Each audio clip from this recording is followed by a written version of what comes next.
Hola a todos y todas. En este vídeo hablaremos sobre el lenguaje XML y sus DTD.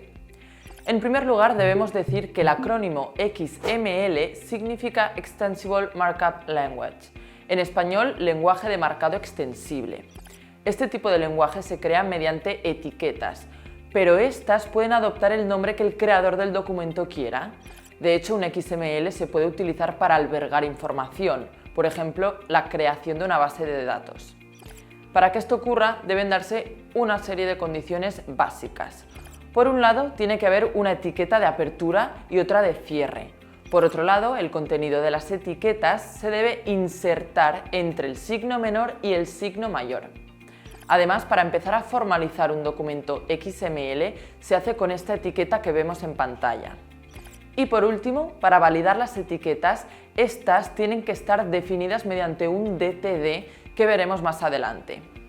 Vamos a ver mejor todo esto con un ejemplo. El Roland Garros 2020 se disputará del 20 de septiembre al 4 de octubre. Queremos crear un campeonato de tenis y el título del campeonato será Tennis Open 2020. Este se ubicará en Zaragoza y estará formado por varios jugadores, mínimo 2. De cada jugador guardaremos su nombre, el primer apellido, la fecha de inscripción y posición. Lo importante primero de todo es saber representar las entidades, es decir, campeonato, título, ubicación, nombre del jugador, apellido del jugador y fecha de inscripción. El siguiente paso es saber cómo se va a estructurar. Empezamos con esta etiqueta, dentro de la cual se albergarán el resto de etiquetas. La siguiente etiqueta es la de campeonato y dentro de ella se encuentran la etiqueta título, la etiqueta ubicación y la etiqueta jugadores. Esta última nos pone la condición de mínimamente tiene que haber 2 jugadores.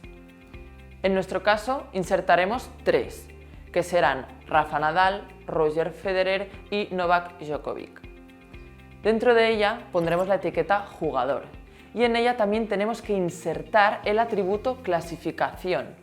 Dentro de cada jugador guardaremos la siguiente información: la etiqueta nombre jugador, la etiqueta apellido jugador, la etiqueta fecha inscripción.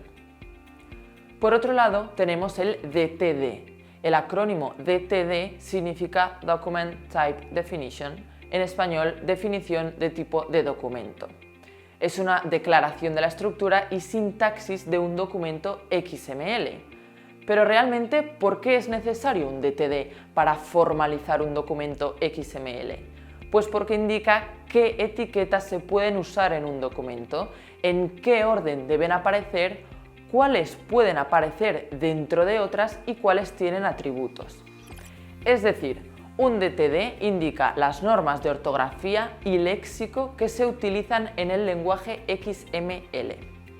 Dentro del DTD hay algunos datos que deben tenerse en cuenta. Por un lado tenemos el DTD se coloca dentro de la etiqueta XML, pero justamente por encima del resto de etiquetas XML. En el lenguaje XML el orden de colocación de las etiquetas sí que es importante. Por otro lado, hay que saber que la etiqueta de apertura es esta que vemos en pantalla. Además, para declarar los elementos se pueden hacer de estas 2 formas que vemos en pantalla. También, cuando hay que declarar los atributos, se pueden hacer de este modo. En primer lugar, se usa CData para cualquier texto. En segundo lugar, se usa ID para identificar de manera única. En tercer lugar, se usa entity si se ha declarado anteriormente. En último lugar, NMToken es un texto que solo podrá tener letras, dígitos, guión, subrayado, punto y 2 puntos. Aquí podéis ver el DTD del ejemplo expuesto anteriormente. Vemos que el elemento campeonato abarca otros elementos como son título, ubicación y jugadores. Podemos ver que van acompañados del signo más, que indica que se pueden incorporar más de uno. Por otro lado, vemos los elementos título, ubicación, nombre jugador, apellido jugador y fecha inscripción, que se catalogan como PCData es decir, todo tipo de texto. Dentro del elemento jugador encontramos clasificación, que hace referencia al ranking del jugador. Se cataloga como enum token, es decir, como cualquier tipo de dato. Este atributo tiene que ser obligatorio de insertar debido al required. Espero que este vídeo sobre el lenguaje XML y cómo definirlo mediante el DTD os ayude y nos vemos en el próximo.